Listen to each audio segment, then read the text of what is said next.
Yes. All right. This is the first episode of the Sqwad Pod. We are two of the members, founding members of the Gentleman Squad. My name is Quentin Boss Grande Fisher.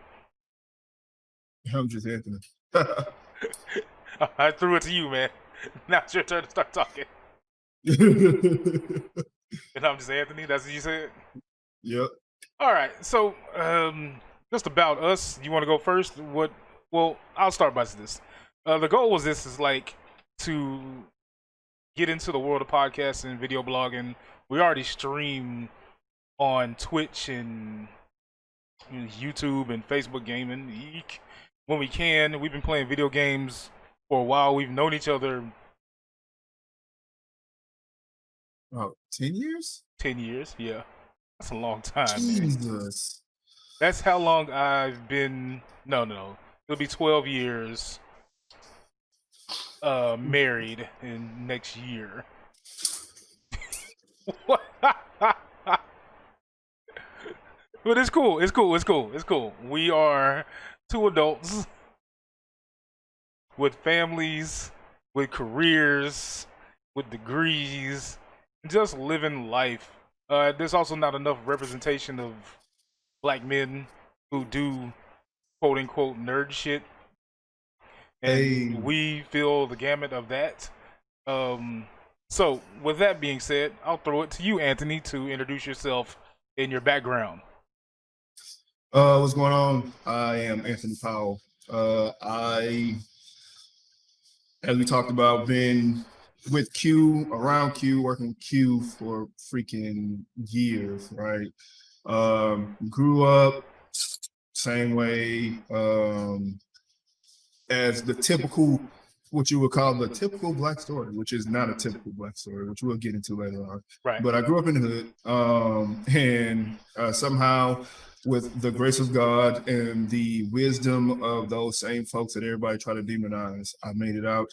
I am currently a software engineer with Microsoft. I'm a staff sergeant in the Army. I've been in the Army for 12 years. Insert, thank you for your service. Yeah. Insert. You know what I mean? Yeah. So been in the Army for about 12 years. And I have both my bachelor's and master's from one of the greatest HBCUs in the world, Texas Southern University. TSU? In computer science. So who is that in the background? Are you married or are you? Oh yeah. So about you, everything about you. You. My youngster right here. He in the background on his tablet playing his game. He's a future gamer as well.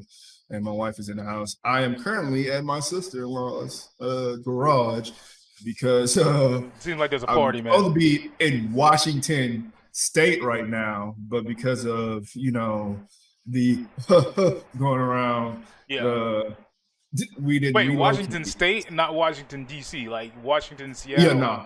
Rainy, Seattle. Terrible weather. So when I went, it was in summer, so it was amazing. Like it was like good, right? But everybody was like, after this go away, it's gonna be like depression weather for the rest of the year. I was like, well, luckily I know how to deal with depression and stress. So yeah. Hey, Hello. What up, man? Hello, Punchy. So I guess it's my turn. All right. Well, like I said before, my name's Quentin. Been knowing Anthony the better part of my adult life. That's a key thing because like a lot of times, we have our teenage friends and then you grow apart from those.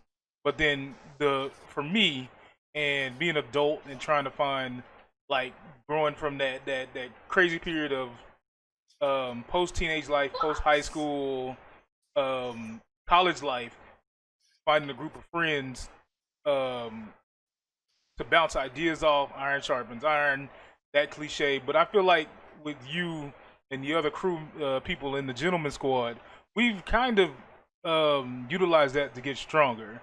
About like personal life for me, I have an associate's in business, currently working on my project management certification. I don't know if you've ever read project management stuff, but that shit is dry. Um, it's it's dry, man. Like not Oh, exciting, yeah. but I like everything I'm learning because seeing how the project management like lessons you learn is very helpful for my life in getting my collective shit together. Or like I like to watch a lot of shows from the BBC network. And like instead of them Mm. saying get your shit together, they say sort yourself out. And that's where I've been at. Like, you know what? That sounds a lot better. Sort Yeah, yourself out. right. The little kid back here, that's my youngest son, Keon. We call him Punchy. And my other son right now, Quentin Jr. Jimbo, is playing video games on my Xbox that he on my Xbox that he uses for his own. Um, and he has a loose tooth. Thank you, baby. What? That's pretty cool. Oh, Okay, stop yeah. wiggling it. Okay, go wash your hands. All right, so and that's what we're going to bring to this podcast, man. It was just some real life, you know. We're two dads. We're two married men. Oh, speaking of which, been with my wife 17 years. Been married 12.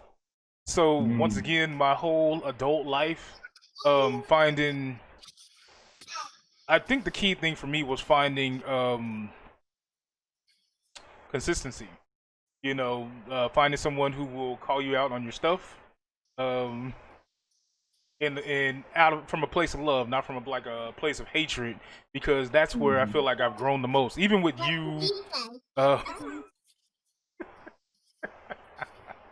even with you, Gabe, Montel, you know, just calling me out so we can grow.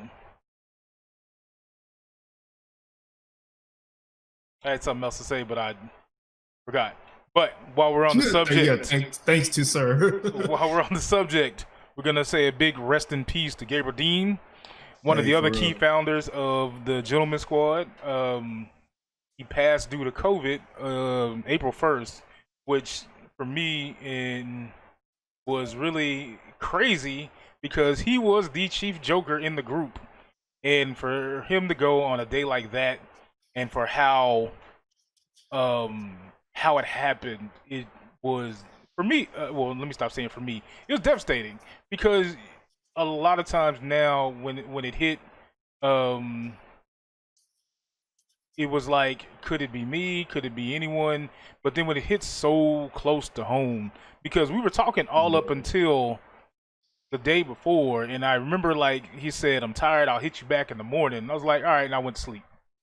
And then the next morning, his sister texted me, and I was like, "Man, she'll never text me for nothing." But then when you see that, I won 3 times. when you see that, you know something, because there was always the possibility of something bad happening, you know. But then you know what that truth is, and so it became hard for me. Like when I wanted to call, I didn't want to make the call. Like for real, like adult 37-year-old adult male, we're not supposed to be scared of shit. But that making that call, it was right up there when like I got the call my grandmother passed. You know, anybody close, you were like, yeah, you know what? If I don't call, then it's not real. But that's just like Mhm. that's just the child inside trying to trying to control things. But then you have to be adult about these and then make the call and got the truth. Sometimes the truth hurts, and that type of truth hurts because you don't, especially how we have to mind the respect the scientists who are doing all their work, and all this, like the social distancing guidelines, and the fact that like people are dying, like so many people are dying of this. Like you don't get the chance to say goodbye. Like traditional funerals, you know you have whatever, you go eat, you go say your goodbyes, but you don't have that. And that's what I feel like I've been lacking the last couple months. That Yeah. was a long word. Okay, what about you, man? Um, really, we talking about gay. Yeah. For me, it was like 'cause I had been so like I was so the military takes me away all the time, right? So a lot of times I lose contact with a lot of people, and it's more of a put a pin in it, I'll be back type deal, right? So a lot, and our group generally communicated through Facebook, and I despised Facebook, especially going through my degree, and I was seeing like a lot of the things and practices that Facebook was doing. I was like, bro, these cats are working the CIA, right? Yeah. As far as data collection. So I didn't necessarily use Facebook as much to communicate, but every once in a while I would get on there and I would pop in. I'll say what's up, make sure everybody still was alive, still looking them out, make sure you were still alive, man, because we didn't know where yeah, he was at. Like you was always you was deployed and like, man, is that dude all right?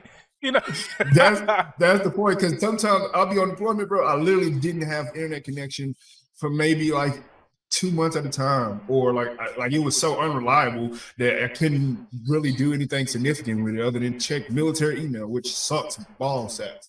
I didn't know I had this out here. So when I was just getting on there, it came through. I don't know, something made me like actually get on Facebook, and I was like, I don't know if I had just sent a message or I was about to send a message, but then I saw that Gabe passed. I was like, no, because Q is true. This mother Gabe took nothing serious. He took everything serious. But the crazy part is, like, you didn't know that. Like, he was so goofy, and he was like, he made light of everything. So it could be the worst situation. And he would find a way to make it funny and something that people will laugh at, even though it's serious. Right. And that helped you like get through that portion of the grieving process, or the portion of the problem solving process that where you just like stress because you either don't believe that it's real, or you trying to stress on how bad it is in comparison. And him being there making you like laugh it off, it was like, all right, you took some of that stress off me so I can continue to go through this process faster, right? And then you'll get them by itself, or you'll get them and be like, bro, like, and you'll see where like, no, he understands how serious and how important it is, but he also understands that let live and let God. So yeah, best thing to do is to get through it, and that was his way of getting through it and helping everybody else get through it. And that was one of the main things I appreciated. I was like, bro, sometimes I'll be like, bro, you don't take shit serious, and then you like, okay, no, like, yeah, I get it. You know what I mean? But yeah, like knowing that everybody was and at that time, I remember being activated. I remember being activated, and the military didn't give two shits about coronavirus. They did not care. So we were doing everything. We were in basically vans packed like sardines. People would just came in the day before. Damn. The next day we was in vans packed like sardines and like running missions, which I get. We in the military, we gotta make things happen, right? But it was no precautions to it. It wasn't like, all right, y'all gonna have this mission at this time, so y'all gotta come in 2 weeks earlier so everybody can quarantine, right? And then y'all gonna do everything as normal, right? It was nothing like that. So, and I was just like, bro, y'all tripping, because before that, I was just sitting at the house. I was like, no, I wasn't taking no chances with business. And then they just threw us in there, and then everybody, a lot of young cats there, they was like, man, this stuff fake. It's a conspiracy. It's gonna go away after the election and all that kind of stuff like that. And it was frustrating me because once heard about Gabe, I was like, nah, this can't be real. And they go back to the fact that I thought he was like one of those ha-ha funny jokes. And it was like real life. And I was like, oh man, it hit way different because you hear about the stories, you hear about the numbers, you hear about everything happening, and the impact it had on like certain areas that was harder. And I was like, man, yeah, that sucks. That's really bad. We need to fix it. And then it hit hard when it's like hit home, and it's like, oh man, like this is different, right? So, and then you'll be around cats who younger, who making those type of comments, and they had the same kind of mentality that I had. They just didn't take it. They didn't take it as their mentality is not a hey, let's fix everything or let's do what we need to do to make everything better. Their mentality is like, fuck it, like it's not that serious anyways, because obviously it didn't hit them. You know what I mean? And it frustrated me, but I know I know how to be a leader and operate in those spaces. Even when you're not getting what you expect out of people, or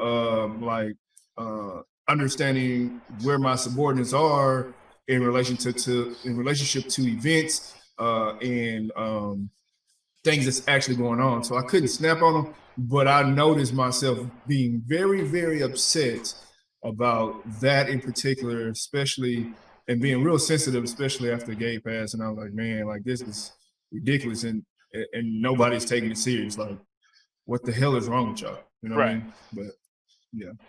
In my job, like I'm a referrals coordinator for a clinic, one of the bigger clinics in Austin. So like what all I do is I basically help somebody goes to the doctor, they need a referral, and I help them, I process for insurance companies, send the information to them, and they get their response back and they get to go to the doctor or their specialist. That's neither here nor there. So like when it started, it was like, what was it, like January or whatever? It's kind of rumored. And let me throw this caveat in there that when we got centralized, to reduce all the overflow of the calls, the clinic I work for, we get about 100,000, 200,000, 150,000 people a month making visits in Austin. So they centralized everything. They centralized us, so it's easier to get the information out to where, if somebody needs something, we're all in the same office. So we do all the referrals for all the places in Austin. So there's like maybe 40-something clinics. Anyways, they had always talked about us working from home, because the job I do, I don't really need to go from Taylor to Austin to do that. I can do this on the internet, because I really don't call anybody. And honestly, man, what this showed me in this whole time of COVID, like if the technology should be better. Yes. And when it first hit, we were having like weekly meetings, then it became every other day meetings. Then it became email updates like every hour. And then so they were, like I said before, they were talking about letting us work from home. It was like, yeah, it's a possibility. Prior to COVID, they were like, yeah, we're going to try to pilot this program next summer, which would have been this summer. And then we moved, like, I swear it was like a week. They were like, all right, everybody's going to work from home. And I feel like COVID in the response is the one of those things that move the needle forward as far as checking, chin checking you, as we say, that you weren't ready for this. And to your other point too, a lot of people, when I was getting all the information, I was like, all right. And I was talking to Gabe and everybody else that I know, like my mom, she has a heart condition, and when we started getting information of how it affects people, your lungs and stuff, and like, honestly, we're going to talk about this in another episode, the lie we tell ourselves. Is like, we think we're healthier than we are. A lot of us live in the big city. You and me, like, I was in Houston 12 years, big city. But what's the air quality like in Houston? What's the air quality like in Austin? Who do we hang around? If you club going, secondhand smoke, you live in a big city, even sitting in Austin traffic like I do, you're just inhaling fumes. So we can run, we can do all this stuff, and we're not as healthy as we thought we are. And this thing, like people going around now still not wearing masks and shit. Like, there's no vaccine for this. Like, what are you doing? That's like daredevils and stuff. Like, I'm going to do this, I don't care if I die. Well, dog, there's not a cure for death. There's not a cure for COVID just yet. So what are you doing? You want to be more precautious. You wear a seatbelt. Because if you just go speeding in the wall at 50 miles an hour, you're done. And like another thing too that I learned, and I see a lot and this is going to be an ongoing theme, is the whole, well, it ain't gonna be me mentality, when like in every aspects of like politics, just everything we've ever talked about, like this whole mentality of, well, that's not gonna be me, I'm smarter than that. Well, then why the same shit keeps happening, you know? Oh,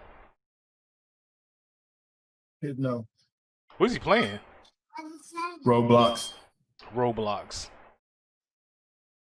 There you go. Okay. There you go.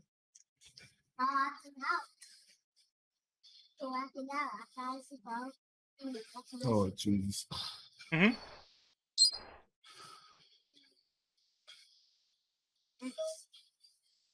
We'll fix it in post, maybe not. It's all good. This has been a child break, sponsored by RAZE Energy. Yeah, But yeah, right. man, it's like the whole. It's not gonna be me, and and it's not just like COVID or politics, like relationships, man. Like I remember, I feel like I'm the old man of the group. You know, been married the longest, and I've learned from my mistakes, and I've hopefully people learn from my mistakes. But like, you know, you try to give, like, people ask you for advice, and you give it to them. Oh yeah, that's not gonna be me. And then you make you make the mistake or worse. But then it's all, it is you, you know. And then like that story about the snake biting the woman or the person, and it was like, you know, I'm still a snake, right? And that's what I feel like. Donald Trump and all of this, you know, you thought you were getting something better than what you were, and now the snake bit you. You know, farmers, you know, I can't sell my soybeans because the tariffs. You know, the housing market is going up because of the tariffs. Well, why? I didn't know the snake was gonna bite me. Yes, you did. Yes, you did. That's like the same thing, like because I was one of the ones who, after he won, because I definitely didn't vote for him, right? But I also didn't vote for Hillary, so whatever. Yeah. But I was one of the ones who was like, you know what? I like to look at the positive, right? So I was like, all right, he said some things that I was like, all right, cool, I can rock with, I can get with. When he talked about he was gonna bring everybody home, I was like, hell yeah, we don't need to be out there no more. I'm down with that. He said, that was pretty much it for me. Everything else, I was just like, look, I gotta give him the benefit of the doubt because he's there. There's nothing gonna happen. So I have to work to make this a better place, make this the best outcome that it can happen. And then he got there and like he shat in his hand, looked at it, and put it in your face and just like, you know what I'm saying? Like it was bad. I was like, bro, like, what is happening? And it's not the fact that that people, I believe people didn't think that it was like, oh, it wasn't this bad or whatever it can be. I think they believed that the lies or the stories that he was telling, right? So it was like the that's what I'd say. It's like the believe what they show you, not what they tell you, Right. type deal. When you get in relationships, Right. like you get when you get with people and somebody's like, oh, I'm gonna do you right, I'm gonna treat you X, Y, and Z, but they cheated on you when y'all were dating, and then now you're married, and guess what? They cheat on you, right? Yeah. So it's the same thing. Well, the snake still bit me. Yeah. Yeah, right. Exactly what you were saying. Yeah, right. So I'm like, well, you kind of like, you could see the sporadic nature that he had, the lack of knowledge that he had. Yeah, you can hope that he go and get more information and actually make conscious decisions and do things like a rational human being. But guess what? He has not been that type of person his entire life. And yeah, it was possible that the people who were career government workers, they could like rally him, contain him, and keep him from making all those decisions. Bottom line is he is the president. So he uses them as advisors and he make the last decision. So whatever decision he make at the end of the day, like you can't go against it. And if you saw what type of decisions he made in his civilian life, people like, he was a successful businessman. You ain't know shit about his businesses. Because if you did, you wouldn't have said that. Right. He's a successful brander of fucking, like, he know how to brand things. Yeah. Yes. But everything he ran personally was not a success. Like, it was just what it is. And like where's that stuff now? You know, I'm like, if you look at look at a lot of things they teach in project management, like what is your successful projects? That's how you get more work. Then you look at what his projects were, you know, like were they intentionally over budget? Were they ran? It's like the grifting of the grifters is now in the White House because people thought, you know what, I'm going to get that con man to do what I need him to do for me, because it's not gonna be me. He's not gonna con me because I put him some. No, that ain't it. You remember that one guy? You know who they did work for? They worked for the people with all the money, bro. To be honest, he was perfect for people who have a lot of fucking money. He was perfect for them. Yeah, because he was dumb enough to believe that they liked him, and he did things for them. He believed the lie. And yeah, right. You know what I'm saying? And then the stuff that he said for working class people, the stuff that he said for like the people who are struggling, those small farmers, not the big farmers like Tyson, right? Not these big ass corporation farmers, you know what I'm saying? Right. Yeah, they doing good. But these small farmers, you know what I'm saying? They got screwed. But everybody, I'm telling you, everybody in every industry that has any like a big ass corporations, the big corporations are doing fine, and the smaller cats are doing worse. In general, right? Of course, you can find onesies and twosies, but in general, most of the small cats are doing worse, and the big ass corporations and the big ass CEOs and the people make over like 500, 600, 700,000 a year. They're doing fine. They're okay. Why? Because they have the cushion to weather the storm. And then they can turn that bad situation into a profitable situation. Look at Bezos, first person to become a 200 billionaire. 200 billion, yeah. Right? Like, so people who have a great amount of wealth are very satisfied with this guy. Right, because even if they lose capital, money, that billionaire will turn into a millionaire. You know, who us thousandaires will turn into broke, living on the streets and shit. You know what I mean? Like that happened. Yep. That happened here in Austin, man. When the housing bubble burst and like some of the jobs left, you know, around like Lake Austin and like that. You know, the upper crust places. Those millionaires bought up all the cheaper property inside of Austin and flourished. So now all that gentrification is pushing everybody out. You know, like, you know, when we used to, for the people that don't know, we always used to have annual guys trip to Austin. Now, if you came to Austin now from when we started, it's a completely different built up place. You know, like my brother sold my grandmother's house. Full disclosure. I didn't know that. Yeah, he did. That's some other shit we'll talk about off camera, but yeah. Like my grandmother paid when she moved here to Texas in what the 50s or the 60s, she paid $500 for that house. Now the house that we went to? Yeah. $500? Bro, that whole neighborhood, why St. John's was so special to me. Like, you know, everyone says you grew up in the hood. Yeah, we grew up in the hood. Hood short for neighborhood. All right, for the 7 people that might watch this. Short for neighborhood, it made it sound hip, and it just stuck. But then, like, people wanted to put their own perception of the hood. For me, and I don't know if this is the same thing for you, growing up in, like, predominantly black neighborhoods, you know, at a certain time, you know, it was old people that watched out for you and gave you sage advice, even if you weren't asking for it. And it was on you as that kid or young adult or adult to take that fruit and, you know, and be prosperous with it. So that's what we had growing up. You know, there was a big ass church in the middle, and, you know, some people went there, some people didn't. But like now, that house that she paid $500 for, they tore it down, put 2 houses on there for $300,000 each. You know, mind you, this is St. John's, Austin, historically black neighborhood where the streets are named after historically black people. I grew up on Bethune, named after Mary McLeod Bethune. You know what I mean? Like it was the east side of I-35. You go in Austin, I-35 split. For years, everything on the east side of I-35 was poor.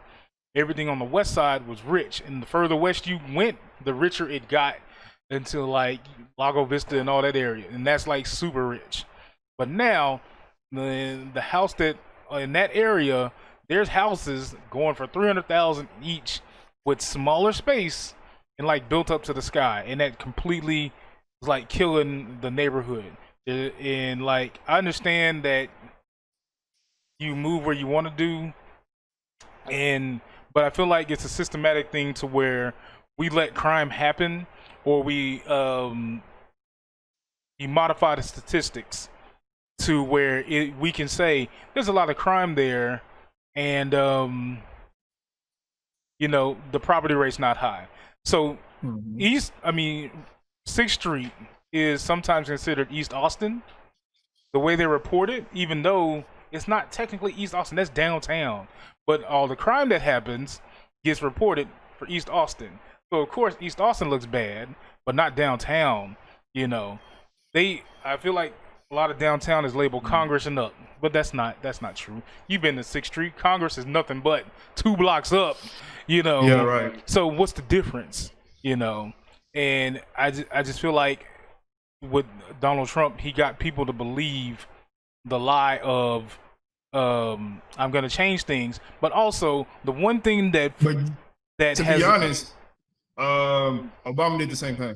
Yeah. To be 100% honest, Obama had people bought into the belief of change with Obama and because it wasn't specific. That's why I hate politics, and I hate politicians. I love politics.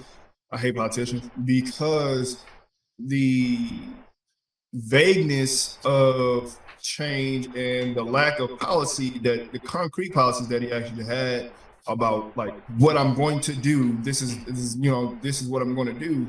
And I'm not saying you can have policy for everything. Like Elizabeth Warren, she was damn near close, but she had a policy. She got a plan for that, right? But regardless, right?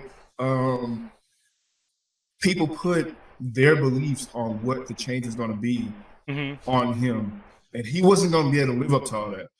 Oh yes. But what we didn't do was we allowed him. It's like we allowed him to operate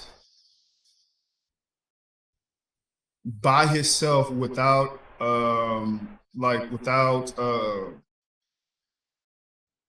lack of better terms, right? 'Cause I'm trying to think about it, but without checks from the same people who put him in. Like the people who put him in said, "Here's the keys, go ahead." Right. Right, and I feel like that could have been on him and push him after the fact, right? Because not just pushing him, if it was more of a not him, us type of situation, right? So not putting everything on him is like, all right, we got him in there because of how powerful and strong we are in our movement. Now our movement needs to refocus on pushing everyone else to either deliver for us or get them out so we can get somebody in that's going to deliver for us. Nah, man, they put that man in there and let him flop. Yep. Well, I mean, I appreciate Obama for what he's done.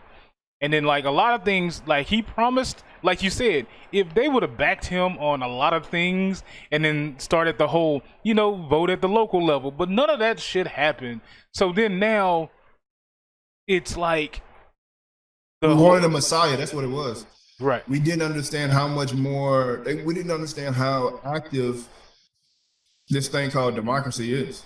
Right. We have to be active and continue to be active if we want the actual change that we want. We wanted a messiah, somebody who's going to go in there and fix everything from the top up. And that's not how it works. We had to realize, and we need somebody, and that's why I ain't gonna lie, I was a Bernie guy for a long time, right? But we need somebody who it's not a I'm in there type of deal. It's a, hey, I'm in there to push what you want, but I need you to continue to push so that we have, because really the power comes from the bottom up. So if these motherfuckers don't realize they work for you, you need to remind them that they work for you by having them get another job. You know what I'm saying? Yeah. And that's my biggest thing. People act like these politicians are like we are beholden to them. We deserve, or we should be happy that we have them. No, they should be happy that they're able to represent us.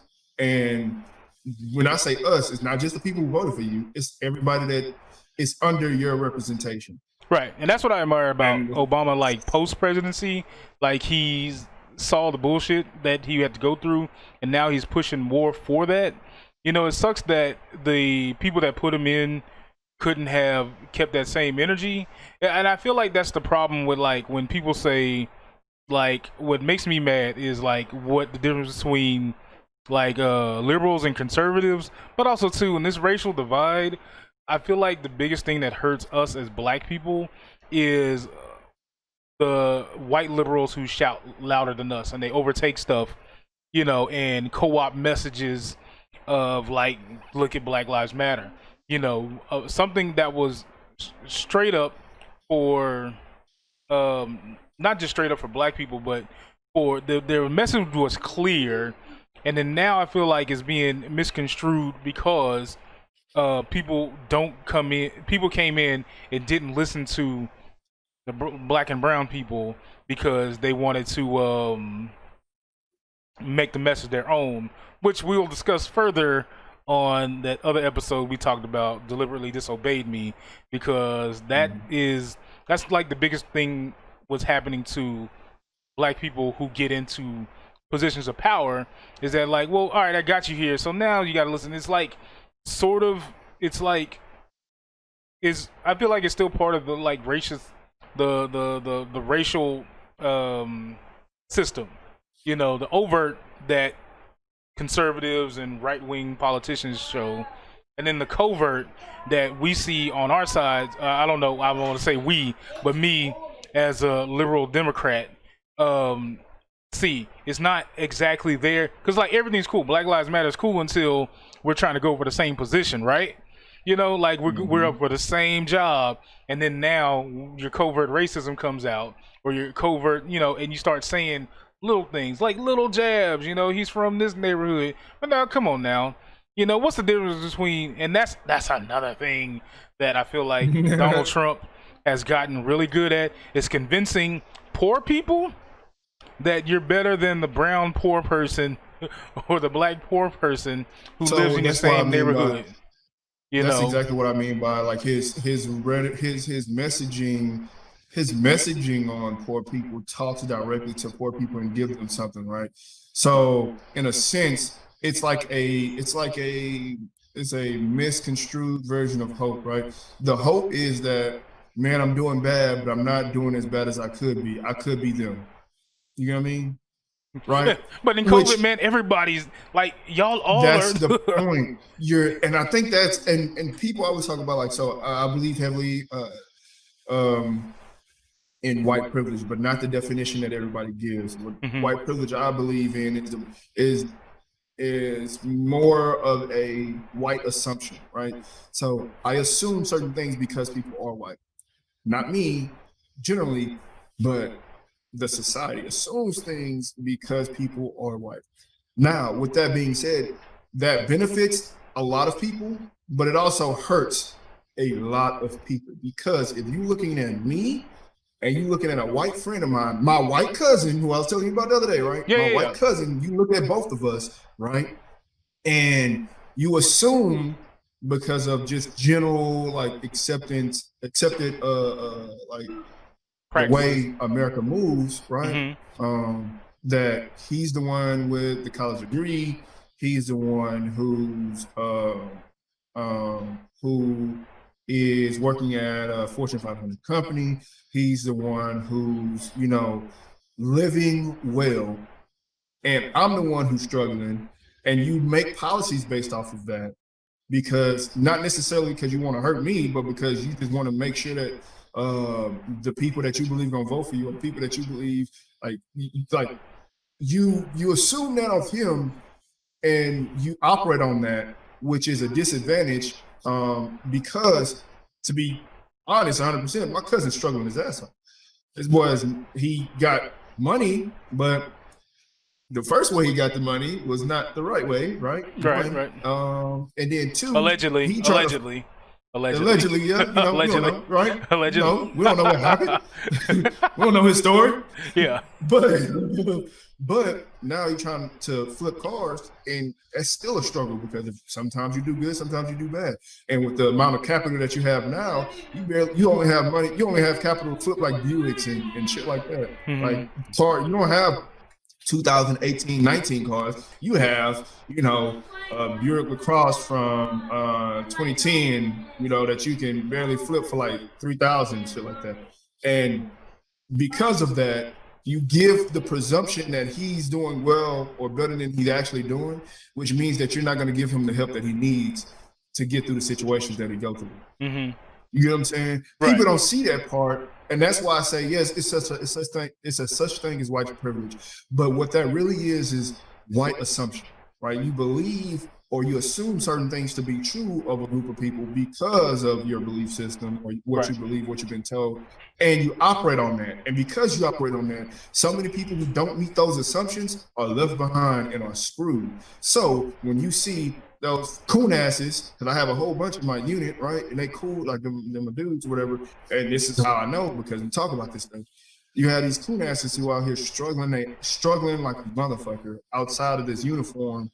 And nobody's really, the help that is there is not designed for them, and it's not really it's not targeted at them. The people we need to target help at the people who need help. And because they got that assumption that they're doing okay, they're doing well, then okay, fuck it, you know what I'm saying?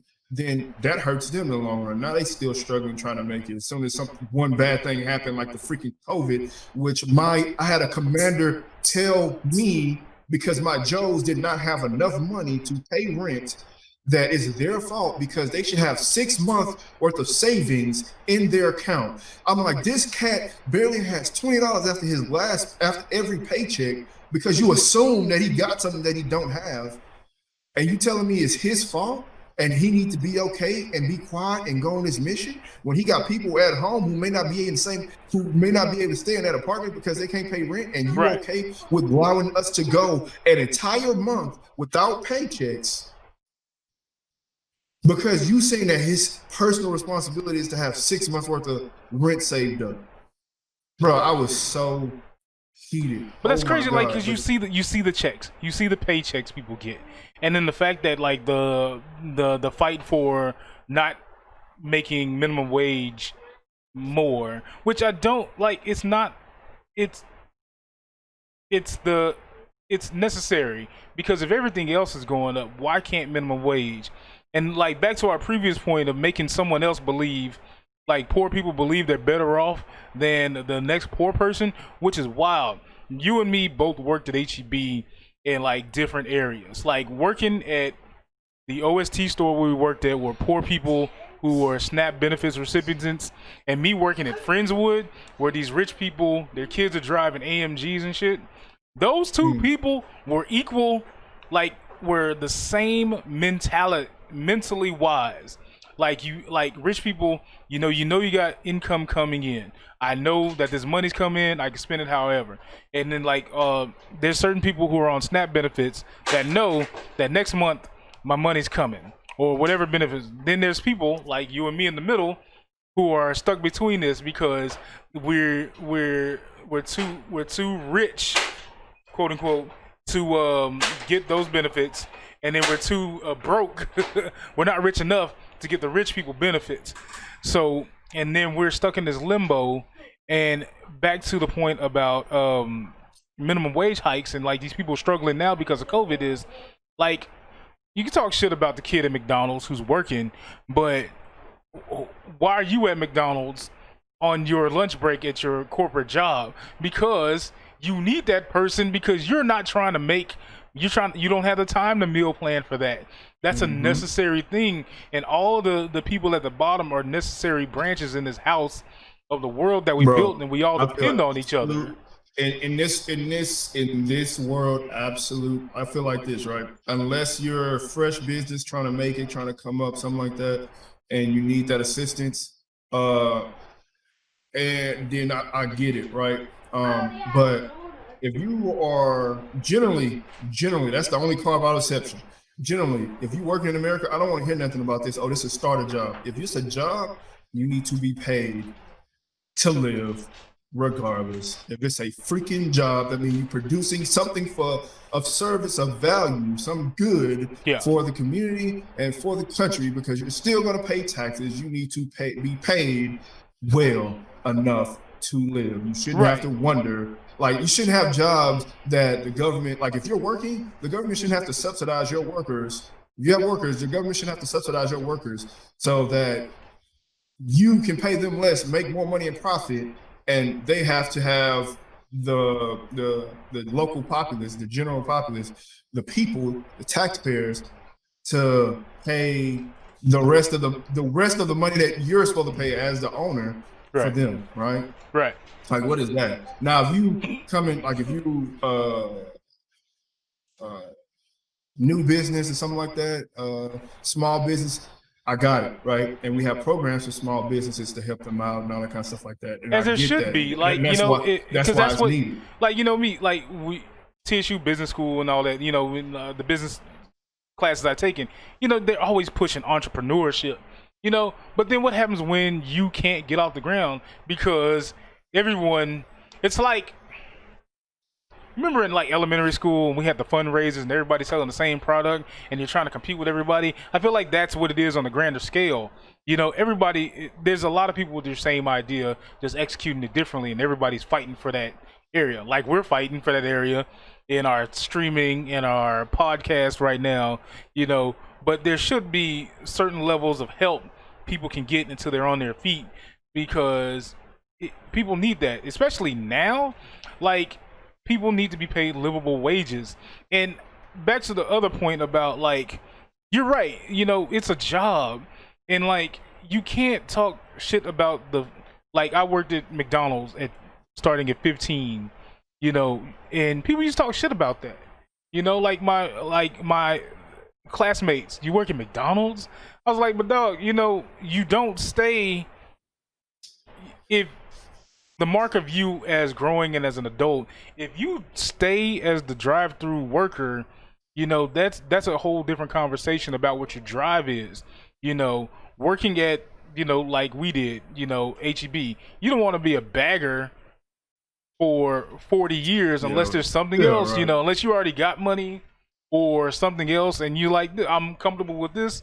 The drive should be to move up so someone else can take that place for you, and then you can get that more pay, you know. Even if you started out making, you know, $11 an hour or whatever it was, you know, you should always strive to do better. And that's why I feel like the argument of living wage or argument against living wage is BS, right? Because generally, right, so what they're saying is, because I advocate for everybody, if you're working point blank period, you should have a living wage, right? So that means that bagger, when you come in, when you start, you will come in with a livable wage, right? And most people, that is enough for them to live, but that's not.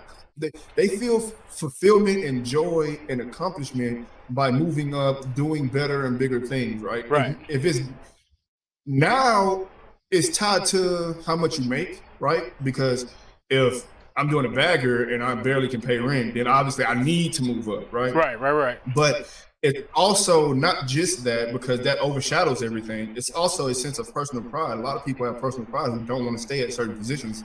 They want to continue to move up. When they continue to move up and they have people who mentor them and help them, like, and teach them the ways to navigate certain areas, and they get to the next level, they feel proud. It's a sense of pride. I achieved something. I did something. So people are going to move up and do that regardless. But they're saying that if you give people a minimum wage, they're just going to work at McDonald's. All that. Like, okay, what's the problem with that? And two, you're telling me that your job is more prestigious than someone else's because of what?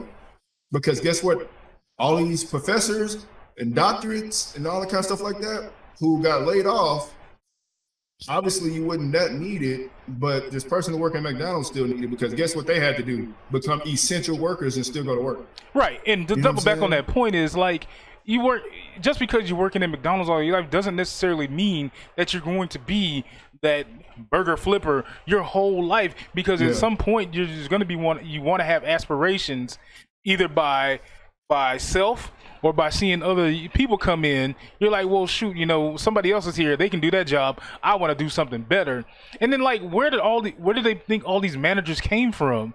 Like, how do you think popped up out of the how do you think blue. that person became a crew leader or like a district manager? Because it sure as hell's not like hiring people straight off because you can have that degree, but if you don't have that specific managerial competency in their model, you're not going to move up. Another point, like I used to work at DentaQuest, and you know how long I was the fucking manager at HEB. Like, you know, I was like the third manager there. So I went to apply for and it was a call center job. I went to apply for like there's a supervisor and then there was the team leader or whatever. They said my experience wasn't good enough. Like it wasn't the type of experience for a call center. I was like, first off, I was running a store with like, I don't know how many people, like 50, 60 people there, you know, 12 hours a day. The team I would have been running was 5 people in a call center. What? Wow. You know, and then it's like those unnecessary barriers on top of that's the internal barriers. They're punching you. And then the world punches you with the other hand because they convince people that if I give these people a livable wage, then they're just gonna piss it off on lattes and stuff like that. But so what if they do? You know, so why are you making it? So what if you do? So what if they, you know, it's all I'm still paying these lattes that somebody else in the essential working at Starbucks, they can have this money. I'm paying somebody else's wages so they can still work. It's all a circle and they're just shit on it and it's stupid. I just watched I watched a show called Rising, and what Rising is, it's a progressive, which I don't consider that's not a liberal, a progressive. It's the other half of the coin. Right, and then it's a conservative, but a populist conservative. So it's a populist show, right? And one of the cats that they had on there was talking about diversifying the Republican Party, right? And to be honest, I always said this before I even saw that this episode, which I saw today. I always told people this. I always say this: Black people are the most conservative people in the world. I say that all the time. Black people do not vote Republican is because of the underlying acts that Republicans have used to win, and the people that they try to court are people are overtly racist. And not covertly racist, or right.